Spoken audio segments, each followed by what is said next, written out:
भारत माता की, भारत माता की, भारत माता की। आमचे आराध्य दैवत छत्रपती शिवाजी महाराज, छत्रपती संभाजी महाराज यांना मी कोटी कोटी नमन करतो। अष्टविनायकाला मी नमन करतो। पुण्यातील लाडक्या बहिणी आणि लाडक्या भावांना माझा नमस्कार।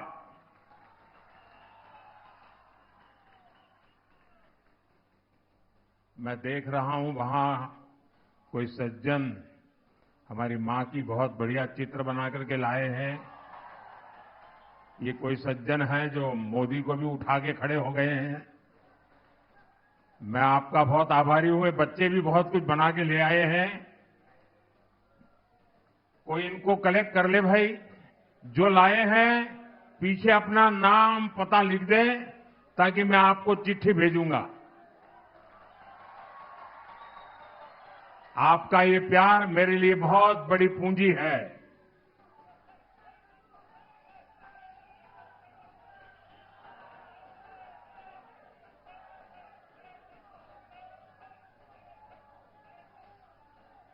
ये जो बाकी लोग भी जो अपना बैनर लेके खड़े, पीछे वालों को दिखता नहीं है। आप तो सब समझदार हैं। हाँ, शाबाश। ये जो सज्जन लाए हैं जरा कोई कलेक्ट कर ले उनसे पीछे, ताकि पीछे लोग परेशान ना हो। आप अपना आता पता लिख देना, मैं जरूर आपको चिट्ठी भेजूंगा। मैं आपका बहुत आभारी हूं आपके इस प्यार के लिए। साथियों, मैं पिछले कुछ दिनों से महाराष्ट्र के अलग अलग इलाकों में गया हूं और मैं विश्वास से कह सकता हूं कि ऐसा भरपूर जन समर्थन पूरे महाराष्ट्र में, और आज पुणे का ये प्यार, ये स्नेह, और मुझे यहां आने में देर हुई इसलिए नहीं कि मैं देर से आया था, पर पूरे रास्ते भर इतनी तादाद में लोग खड़े थे कि उनको नमस्ते करते करते आने में भी मैं शायद फिर भी उन सबको न्याय नहीं कर पाया। लेकिन जो पूरे रास्ते पर मैंने उमंग और उत्साह देखा, नौजवानों का समर्थन देखा, साथियों ये बता रहा है महाराष्ट्र में फिर एक बार महायुति सरकार, महाराष्ट्र में फिर एक बार, महाराष्ट्र में फिर एक बार। साथियों, पुणे और बीजेपी का रिश्ता विचार, संस्कार और आस्था का रिश्ता है। पुणे ने हमेशा बीजेपी के विचार और विजन का भरपूर समर्थन किया है। मैं इस विश्वास के लिए पुणे की जनता का हृदय से आभारी हूं। मैं आपको ये भरोसा दिलाने आया हूं, महायुति की नई सरकार पुणे और महाराष्ट्र के विकास के लिए और तेजी से काम करेगी। आने वाले 5 वर्ष पुणे के विकास की नई उड़ान के वर्ष होंगे। साथियों, पुणे के लोगों को सशक्त बनाने के लिए इन्वेस्टमेंट, इंफ्रास्ट्रक्चर और इंडस्ट्री तीनों की जरूरत है। हमने इसके हर पहलू पर काम किया है।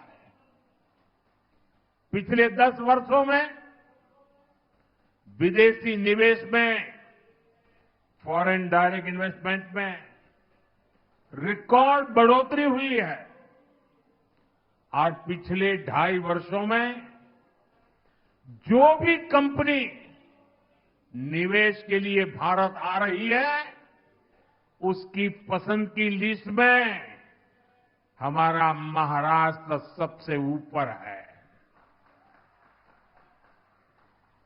पुणे और इस क्षेत्र को इस निवेश का एक बहुत बड़ा हिस्सा मिल रहा है। ये निवेश जब हमारे इलेक्ट्रॉनिक्स और आईटी क्षेत्रों में आया तो यहां कंपनियों की संख्या बढ़ी, यहां मौजूदा कंपनियों का विस्तार भी हुआ। ये निवेश जब स्टार्टअप में हुआ तो पुणे के उद्यमशील युवाओं को इससे लाभ हुआ, युवाओं के लिए भी रोजगार के अनगिनत अवसर पैदा हुए। पुणे का ऑटोमोबाइल उद्योग तो पूरे देश में हमेशा से ही धाक जमाता रहा है। यहां हो रहे निवेश ने इस सेक्टर के लिए भी संभावनाओं के नए द्वार खोले हैं। साथियों, पुणे की कनेक्टिविटी को लेकर भी महायुति की सरकार बहुत गंभीरता से काम कर रही है। आपकी आकांक्षाएं मेरे लिए आपका आदेश है। आपके सपने मेरे लिए दिन रात काम करने की प्रेरणा है। आपकी आवश्यकताएं मेरी सरकार की योजनाओं का आधार है। आपका जीवन आसान हो, ये मेरी प्राथमिकता है, ये महायुति की प्राथमिकता है। इसलिए आज पुणे में मेट्रो रेल सेवा का लगातार विस्तार हो रहा है। डिस्ट्रिक्ट कोर्ट से स्वारगेट सेक्शन रूट पर मेट्रो चलनी शुरू हो गई है। स्वारगेट कात्रज सेक्शन रूट पर तेजी से काम हो रहा है। ट्रैफिक की गति बढ़ाकर नई संभावनाओं को नई उड़ान देना, ये हमारा संकल्प है। इसके लिए इंट्रासिटी और इंटरसिटी दोनों नेटवर्क पर काम हो रहा है। पुणे की ईस्ट और वेस्ट आउटर रिंग रोड पर भी 40,000 करोड़ रुपए से ज्यादा खर्च किए जा रहे हैं। खोपोली खंडाला मिसिंग लिंक के लिए 6,500 करोड़ रुपए से ज्यादा खर्च किए जाएंगे। पुणे आउटर रिंग रोड पर भी 10,500 करोड़ रुपए खर्च किए जा रहे हैं। हम पुणे को 21वीं सदी के वेल कनेक्टेड सिटी बनाने की ओर आगे बढ़ रहे हैं। साथियों, आज कार्तिक एकादशी है। पंढरपुर में यात्रा है तो पालकी मार्ग की चर्चा भी स्वाभाविक हो जाती है। जगतगुरु तुकाराम महाराज पालकी मार्ग और संत ज्ञानेश्वर महाराज पालकी मार्ग, इसका काम तेजी से आगे बढ़ रहा है। इन मार्गों को तैयार करने में 11,000 करोड़ रुपए खर्च किए जा रहे हैं. आमच्या वारकऱ्यांसाठी ही आमची समर्पित सेवा है. साथियों, महाराष्ट्र में विकास कार्यों की एक गति अभूतपूर्व है. लेकिन आपको याद रखना है, महायुति से पहले महाराष्ट्र में जो लोग सरकार चला रहे थे, उनके पास आपको बताने के लिए एक काम नहीं है. अघाड़ी के 2.5 साल तो हमारे प्रोजेक्ट पर रोक लगाने में ही बीत गए. यही कांग्रेस और उसके साथियों का कल्चर है. इसलिए महाराष्ट्र भी जान गया है, विकास का केवल एक ही विकल्प है, महायुति की सरकार. भाजपा महायुती आहे तर गती आहे, महाराष्ट्राची प्रगती आहे. साथियों, आज महाराष्ट्र के लोग कांग्रेस की करतूतों का काला चिट्ठा पड़ोसी राज्य कर्नाटका में देख रहे हैं. कर्नाटका में कांग्रेस ने झूठ का वही टेप रिकॉर्डर बजाकर वोट मांगे, हवाई वादे किए. सरकार बनी तो कांग्रेस ने हाथ खड़े कर दिए. अब वादे पूरे करने की जगह कांग्रेस ने जनता से वसूली का अभियान चलाया हुआ है. कर्नाटका में आए दिन कोई न कोई घोटाला सामने आ रहा है. यानी कर्नाटका में कांग्रेस जनता को खुलेआम लूट रही है. आरोप है कि लूट का यही पैसा महाराष्ट्र में भेजकर चुनाव लड़वाया जा रहा है. अगर हमें महाराष्ट्र को बचाना है तो कांग्रेस नाम की इस आफत को दूर ही रखना है. साथियों, पूरा देश इन दिनों कांग्रेस का एक और विश्वासघात देख रहा है. कांग्रेस ने जम्मू कश्मीर विधानसभा में आर्टिकल 370 फिर से लागू करने का प्रस्ताव पास किया है. जो लोग संविधान की किताबें देश को दिखा रहे हैं और महाराष्ट्र में कोरे कागजों वाली किताब बांट रहे हैं, जरा मैं उनको पूछना चाहता हूं, 6-6, 7-7 दशक तक उन्होंने देश पर राज किया है. जरा बताएं, बाबा साहब आंबेडकर ने बनाया संविधान पूरे हिंदुस्तान में लागू क्यों नहीं हुआ? 6-6, 7-7 दशक तक बाबा साहब का संविधान पूरे हिंदुस्तान में लागू नहीं था. आपको भी ये सुनकर के शायद आश्चर्य होता होगा, लेकिन ये सच्चाई है. जम्मू कश्मीर में अलग विधान था, भारत का संविधान वहां नहीं चलता था. वहां का विधान अलग, वहां का प्रधान अलग, वहां का निशान अलग. छह सात सात दशक तक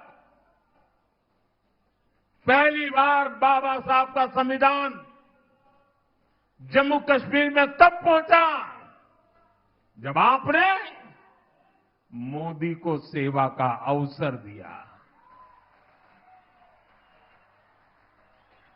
इन्होंने 370 की ऐसी दीवार खड़ी कर दी थी कि भारत का संविधान वहां घुस नहीं सकता था। आपके आशीर्वाद से 140 करोड़ देशवासियों की प्रबल इच्छा शक्ति से आपके इस सेवक मोदी ने 370 को जमीन में गाड़ दिया है।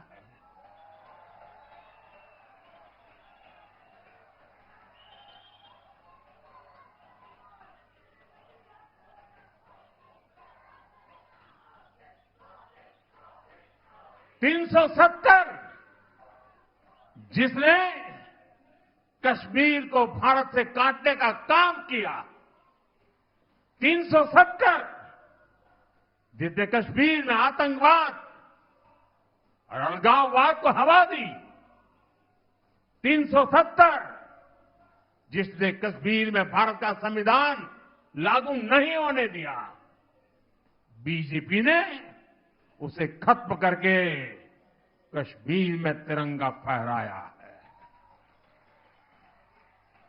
हमने कश्मीर में शांति बहाल की, अलगाववादियों के मंसूबों को नाकाम किया।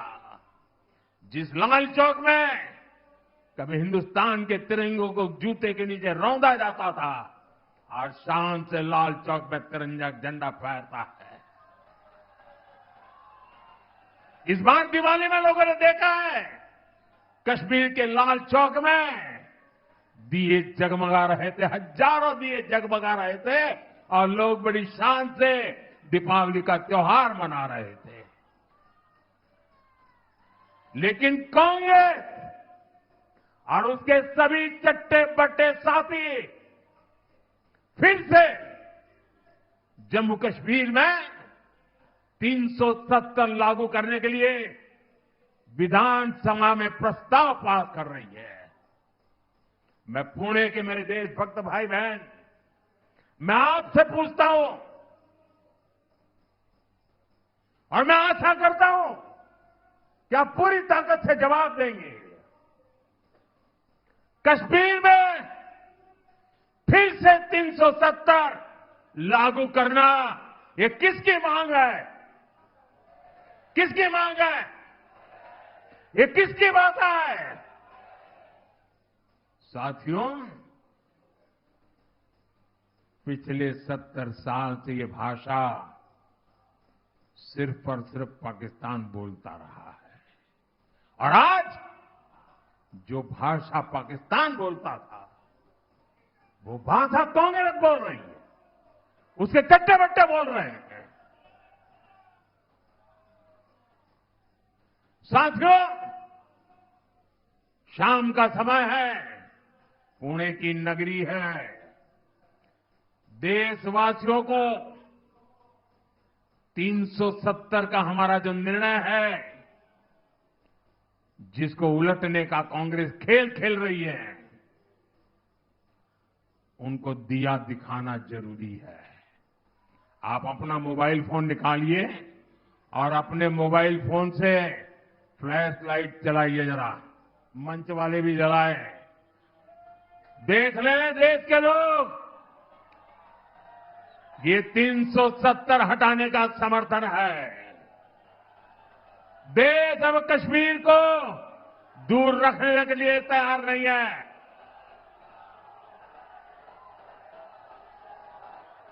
ये रोशनी दिखा रही है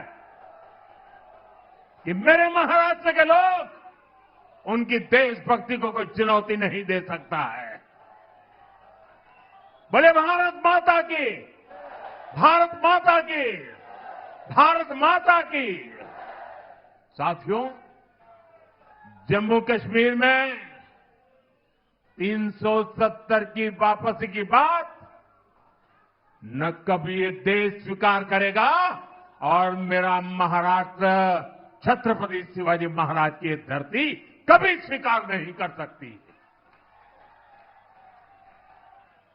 साथियों, भाजपा एनडीए की सरकार ने हमेशा मिडिल क्लास को प्राथमिकता दी है। मैं ये मानता हूं कि मिडिल क्लास देश की रीढ़ होता है। ये मिडिल क्लास ही है जो ये वेल्थ क्रिएट करता है, वेल्थ जनरेट करता है। अगर आज भारत दुनिया की तीसरी सबसे बड़ी अर्थव्यवस्था बनने जा रहा है तो इसमें सबसे बड़ा योगदान हमारे मध्यम वर्ग का ही है। मध्यम वर्ग प्रगति कर रहा है तभी देश प्रगति कर रहा है। इसलिए बीते 10 वर्षों में हमने मध्यम वर्ग को ध्यान में रखते हुए नई नीतियां बनाई, नए फैसले लिए। आज 7 लाख रुपए तक इनकम टैक्स जीरो कर दिया गया है, जीरो। सालाना 10-12 लाख रुपया तक पर टैक्स को बहुत कम किया गया है। इसका बहुत अधिक लाभ पुणे जैसे हमारे शहरों में काम करने वाले प्रोफेशनल्स को मिला है। हमारा यह भी प्रयास रहा है कि मिडिल क्लास को बीमारियों के इलाज पर कम से कम खर्च करना पड़े। पीएम जन औषधि केंद्र में 80% डिस्काउंट पर दवाओं से मिडिल क्लास के 30,000 करोड़ रुपए से ज्यादा की बचत हुई है। हार्ट के स्टेंट्स, नी इम्प्लांट्स, इनको सस्ता करना, इस फैसले से मेरे मिडिल क्लास के भाई बहनों को फायदा हुआ है। इससे लोगों के 85,000 करोड़ रुपए से ज्यादा बचत हुई है। और अब हमने आयुष्मान योजना के भी मिडिल क्लास के बुजुर्गों को भी कवर कर लिया है। इसका बहुत बड़ा फायदा पुणे जैसे शहरों में रहने वाले 70 वर्ष की आयु से ऊपर के सीनियर सिटीजन्स को होगा। यहां उपस्थित मैं आप सबसे कहना चाहता हूं, आपके परिवार में माता, पिता, दादा, दादी, नाना, नानी, चाचा, चाची जो भी 70 साल से ऊपर के हैं और अगर उनको बीमारी में कोई खर्च होता है, पहले वो जिम्मा आप पे सर पर था, अब वो जिम्मेवारी आपकी नहीं है, ये उनका बेटा मोदी संभालेगा।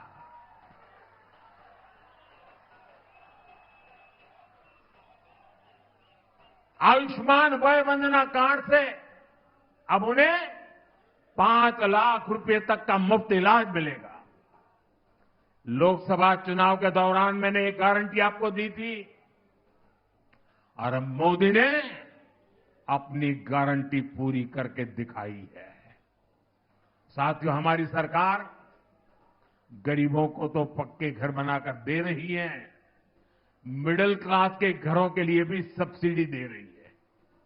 हमने रेरा जैसा कानून बनाकर मिडिल क्लास के सपनों के घरों को सुरक्षित किया है। साथियों, मिडिल क्लास का एक प्रमुख खर्च बच्चों की एजुकेशन पर होता है। हाल में ही हमने पीएम विद्या लक्ष्मी योजना शुरू की है। इस स्कीम के तहत जो भी युवा हायर एजुकेशन में एडमिशन लेना चाहता है, बेटा हो या बेटी, बिना गारंटी के अब आपको कुछ भी गिरवी नहीं रखना पड़ेगा। आपकी सबसे बड़ी गारंटी आपका सेवक मोदी है। 10 लाख रुपए तक का लोन बिना गारंटी आपके बच्चों की पढ़ाई के लिए, और ये लोन बहुत सस्ता होगा। इसमें ब्याज पर भी छूट होगी। मिडिल क्लास परिवार बच्चों को मेडिकल की पढ़ाई के लिए बाहर भेजने में बहुत खर्च करते हैं। बीते 10 साल में मेडिकल लाइन में हमने 1 लाख नई सीटें जोड़ी है। अब हमने तय किया है कि आने वाले 5 सालों में मेडिकल की 75,000 नई सीटें और जोड़ी जाएगी। इससे भी मिडिल क्लास के बच्चों का बहुत पैसा बचेगा, उन्हें पढ़ने के लिए बाहर नहीं जाना पड़ेगा। साथियों, पुणे, ये मेरा पुणे तो स्टार्टअप का हब है। हाल में हमने स्टार्टअप को बढ़ावा देने के लिए बहुत सारे कदम उठाए। हमने स्पेस स्टार्टअप के लिए 1,000 करोड़ रुपए का स्पेशल फंड बनाने का निर्णय लिया है। जो युवा साथी रिसर्च में जाना चाहते हैं, उनके लिए भी एक बहुत बड़ा रिसर्च फंड हमने बनाया है। नौजवानों को नौकरियां मिले, इसके लिए हमने विशेष पीएम पैकेज घोषित किया है। इसके तहत बड़ी बड़ी कंपनियों में इंटर्नशिप की योजना शुरू भी हो चुकी है। कंपनियों में पहली जॉब पर प्रोत्साहन देने का काम भी हमारी सरकार कर रही है। साथियों, पुणे महाराष्ट्र की सांस्कृतिक राजधानी है। महायुति की सरकार ने महाराष्ट्र की संस्कृति के संरक्षण और प्रसार के लिए कई महत्वपूर्ण कदम उठाए हैं। महाराष्ट्र के लोग दशकों से मराठी को अभिजात भाषा का दर्जा देने की मांग कर रहे थे और मैं मानता हूं, अगर पूरे हिंदुस्तान में मराठी भाषा के अभिजात दर्जे से पुणे को जितनी खुशी हुई होगी ना, शायद किसी और को नहीं हुई होगी। कांग्रेस की सरकारों ने, अगाड़ी के नेताओं ने हमेशा इसकी अनदेखी की। हमारी सरकार ने मराठी को अभिजात भाषा का दर्जा देकर अपना दायित्व निभाया है। हम महाराष्ट्र की विरासत को संरक्षित करने के लिए लगातार काम कर रहे हैं। जहां क्रांति ज्योति सावित्रीबाई फुले ने लड़कियों के लिए पहला स्कूल खोला था, वहां सावित्रीबाई फुले स्मारक बनाया जा रहा है। तुलापुर में धर्मवीर छत्रपति संभाजी महाराज समाधि स्थल पर भव्य स्मारक बनाया जा रहा है।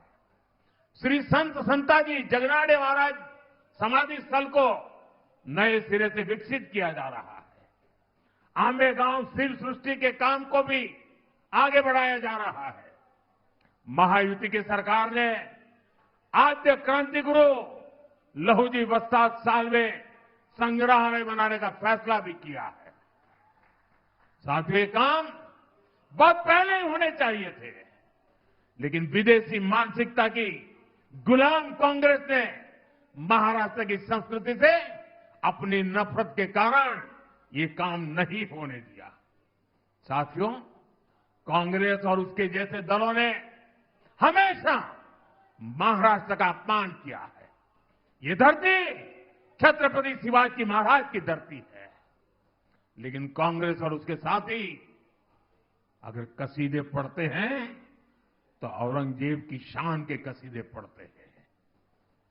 ये लोग वीर सावरकर को गाली देते हैं। बाला साहब ठाकरे जैसे ऐसे महाराष्ट्र के गौरव की सराहना करने में इनके मुंह पर ताला लग जाता है और मैंने इनको चुनौती दी है। अगाड़ी वाले जरा मेरी चुनौती को स्वीकार करें। उनके युवराज के मुंह से वीर सावरकर की तारीफ में एक भाषण करवा दे जरा। मैं अगाड़ी के साथियों को कहता हूं, अगर उनमें दम हो तो उनके युवराज के मुंह से बाला साहब ठाकरे की जरा तारीफ करवा करके सुनाए महाराष्ट्र को। साथियों, कांग्रेस एक ऐसी पार्टी है जिसके पास न नीति है, न नीयत है और नैतिकता का नामो निशान नहीं है। कांग्रेस को केवल और केवल सत्ता चाहिए। सत्ता के लिए कांग्रेस ने देश का विभाजन करवाया। कांग्रेस ने देश को मत, मजहब, भाषा और इलाके के आधार पर बांटा। सत्ता के लिए इन्होंने तुष्टीकरण का खतरनाक खेल खेला और अब वही कांग्रेस सत्ता के लिए दलित, पिछड़ा और आदिवासी को तोड़ने और बांटने का खेल खेल रही है। कांग्रेस के लोग एससी, एसटी, ओबीसी को अलग अलग जातियों में बांटकर उनकी एकजुटता तोड़ना चाहते हैं। कांग्रेस एसटी की जातियों को आपस में लड़ाना चाहती है। कांग्रेस एससी की जातियों को आपस में लड़ाना चाहती है। कांग्रेस ओबीसी की जातियों को आपस में लड़ाना चाहती है। अलग अलग जातियों को आपस में लड़ाकर कांग्रेस पहले उन्हें कमजोर करेगी और बाद में उनका आरक्षण छीन लेगी। इसलिए आप सभी को बहुत सावधान रहना है। हमें याद रखना है, हम एक रहेंगे तो सेफ रहेंगे। हम एक रहेंगे तो हम एक रहेंगे तो हम एक रहेंगे तो साथियों, ये चुनाव महाराष्ट्र के साथ साथ पूरे देश को दिशा देने का चुनाव है। अभी हाल ही में हरियाणा ने विकसित भारत के सपने पर मुहर लगाई है। अब भारत विरोधी ताकतों को पूरी तरह से मिटाने की जिम्मेदारी मेरे महाराष्ट्र की है, मेरे पुणे की है। और इसलिए मेरा आग्रह है, 20 नवंबर को महायुति के सभी उम्मीदवारों के लिए भारी संख्या में मतदान करें। आपका एक एक वोट महाराष्ट्र के बेहतर भविष्य की गारंटी बनेगा। आप इतनी बड़ी तादाद में आए, हम सबको आशीर्वाद दिए।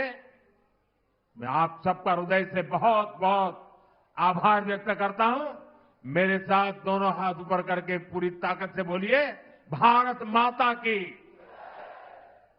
आवाज उन लोगों तक जानी चाहिए जिनकी डोरे 370 पर बैठे पड़े हैं। भारत माता की, भारत माता की, भारत माता की। बहुत बहुत धन्यवाद।